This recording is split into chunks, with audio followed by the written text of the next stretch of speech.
అన్ని మేళ్లకు కారణకర్తవైన మా దేవ, మీరు మేలు చేసే దేవుడు.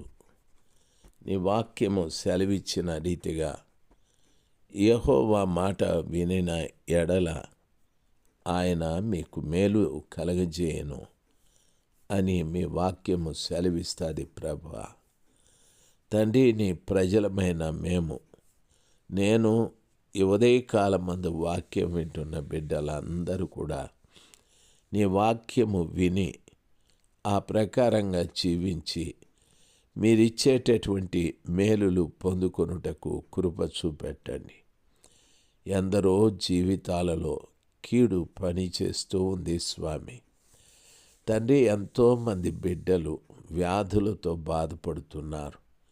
కొందరు కుడి చేయి భుజముతో, ఆ కుడి చేయి అంతా కూడా నొప్పితో బాధపడుతున్నారు. దయచేసి వాళ్ళని ముట్టండి ప్రభా, ముట్టండి.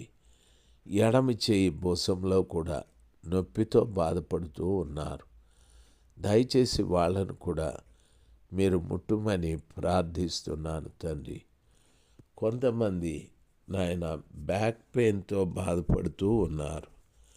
కూర్చోలేక, నిలవలేక, మోకాళ్ళ నొప్పులతో బాధపడుతూ ఉన్నారు, నడవలేక.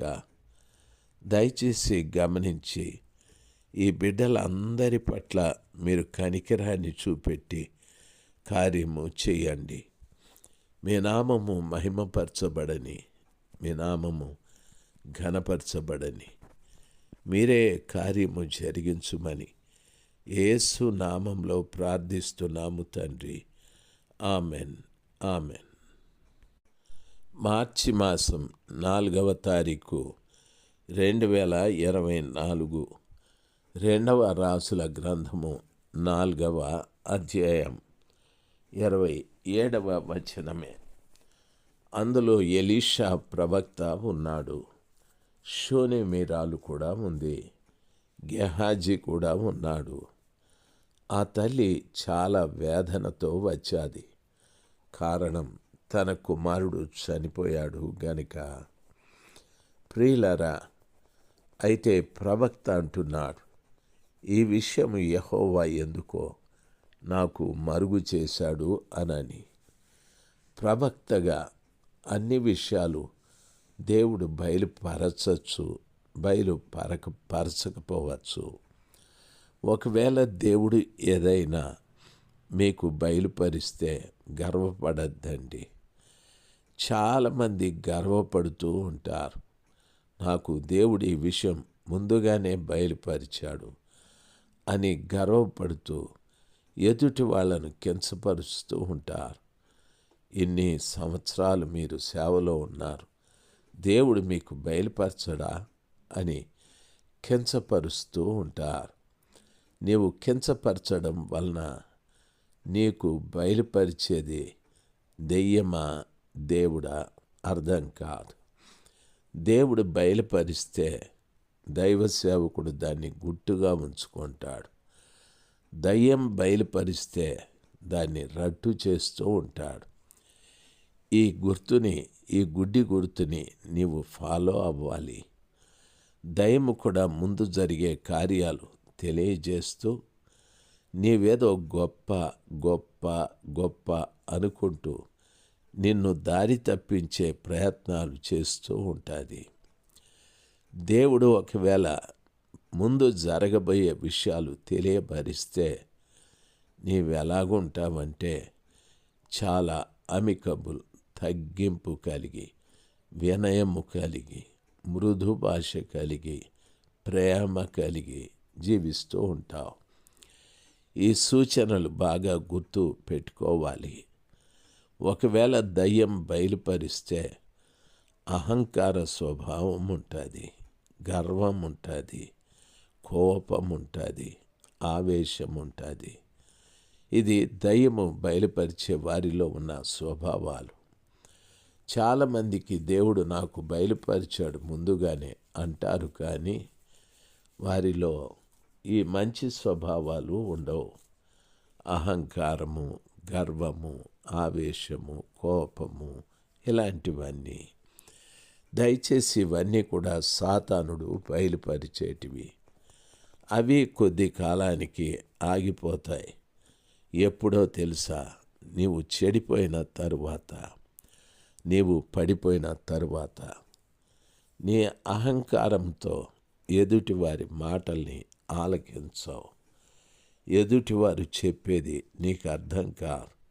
ఎదుటివారికే పాఠాలు చెప్పే ఆ తత్వం నీలో ఉంటుంది. ఎందుకంటే అహంకారం ఉంది కదా. అయితే దేవుడు బయలుపరిస్తే వారిలో తగ్గింపు ఉంటుంది. ఇంకా వినాలి, ఇంకా తెలుసుకోవాలి అనే మంచి మనసు ఉంటుంది.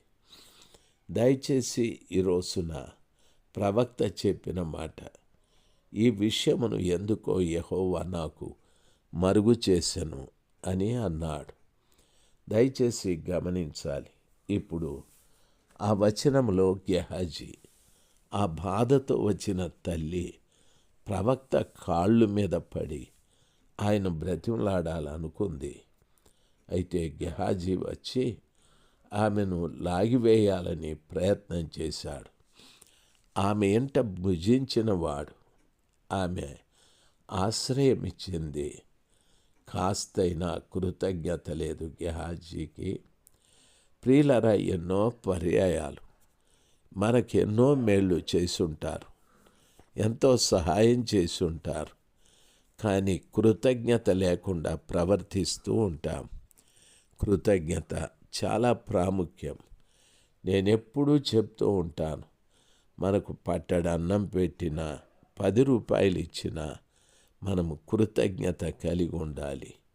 వాళ్ళు ఎవరైనా కానీ, ఒకవేళ వాళ్ళు మనకు దూరంగా ఉన్నా వారి కొరకు మనము ప్రార్థన చేయడము, వారి క్షేమాన్ని కోరడము, వారిని గురించి మంచిగా చెప్పడము, ఇలాంటి కార్యాలు మనం చేయాలి. అప్పుడే ఒక నిజమైన దైవ సేవకుడని మనల్ని దేవుడు గుర్తించగలడు. అంతేకాని మనకు చేసిన మేలుకి ప్రతిగా కీడు చేసే తత్వం కలిగిన వ్యక్తులైతే వారు నిజంగానే దేవుని సంబంధులు కాదు. వారు దయ్యపు సంబంధులు. చాలామంది మా దగ్గర సేవకులు తర్బీదు పొందుతారు. తర్బీదు పొందిన ఆ సేవకులు కొంతకాలం ఉండి ఏదైనా వారి తప్పితాన్ని గద్దిస్తే దెబ్బకు మా దగ్గర నుండి వెళ్ళిపోయి ఇంకా చర్చిలో వారి అభిమానుల్ని తీసుకొని వెళ్ళిపోయి వేరే సంఘాలు పెట్టుకుంటారు. దయచేసి ఇది ఒక్కనాటికి సరైన పద్ధతి కాదు. గద్దింపు లేకపోతే మనం సరిచేయబడేది ఇప్పుడు బైబిల్ సెలవిస్తుంది. ఏమనో తెలుసా? గద్దించండి, హెచ్చరించండి, బుద్ధి చెప్పండి, సమయమందు అసమయమందు సువార్తను ప్రకటించండి అని చెప్పాడు. ఆ మాటను మీరు ఆలకించాలి. అంతేకాని మనల్ని ఎవరైనా గద్దిస్తే వారిని వదిలిపెట్టి వెళ్ళిపోవడం మంచిది కాదు. నీతిమంతుల గద్దింపు తైలాభిషేకము అని వాక్యం సెలవిస్తుంది. నిన్ను గద్దించేవాడే ఉండాలి, కానీ నిన్ను పొగిడేవాడు ఉండకూడదు. నీవు గద్దించబడుతూ ఉంటే సరిచేయబడుతూ ఉంటావు. కొలిమిలో ఒక ఇనప ముక్క పెట్టారు.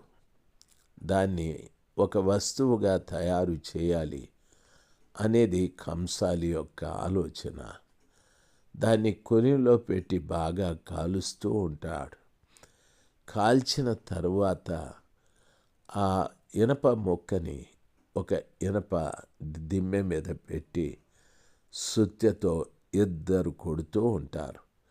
దెబ్బ మీద దెబ్బ, దెబ్బ మీద దెబ్బ పడుతున్నప్పుడు ఆ కాలిన ఇనప ముక్క ఆ కంసాలి ఆలోచనలో ఉన్న రూపంలోకి తయారవుతూ ఉంటుంది. మనల్ని గద్దించేవారు, మనల్ని హెచ్చరించేవారు, బుద్ధి చెప్పేవారు, మనల్ని అణిచేవారు ఉండాలి. ఆ రీతిగా ఉంటే నీవు ఒక రూపానికి వస్తావు. అవన్నీ కంసాలి వాని దెబ్బలు అనుకోవాలి. దేవుడు కోరుకున్నటువంటి రూపంలోకి రావటానికి ప్రభువు కృప దయచేస్తాడు. చాలామందికి ఇటువంటి గద్దింపులు ఇష్టం లేదు. చాలామంది మాకంటే మీకేం తెలుసు, మేము వాక్యాలను పరిశీలన చేశాం, మేము చాలా గొప్ప మేధావులు అని దేశంలో చాలామందిని నేను చూస్తూ ఉంటాను. అసలు వాళ్ళ ముందు నిలబడి ఏదైనా చెప్పాలంటే కూడా ఇష్టము అనిపించదు. ఎందుకంటే వాళ్ళు మాట్లాడే మాట తీరు ఆ రీతిగా ఉంటుంది. దైవ జనాంగమా, ఈ విషయాలన్నీ ఎందుకు చెప్తున్నానంటే, ప్రవక్త గెహాజీ ప్రవక్త కాళ్ళ మీద పడటానికి వచ్చిన షూనేమిరాలు ఆమెని లాగివేయటానికి ప్రయత్నం చేశాడు. చాలామంది కృతజ్ఞత లేనివారు. ప్రవక్త గొప్పవాడే, ఆగు ఆగు, ఆమె ఏదో వేదనతో వచ్చాది, చెప్పనివ్వు అని చెప్పాడు. దయచేసి గమనించాలి.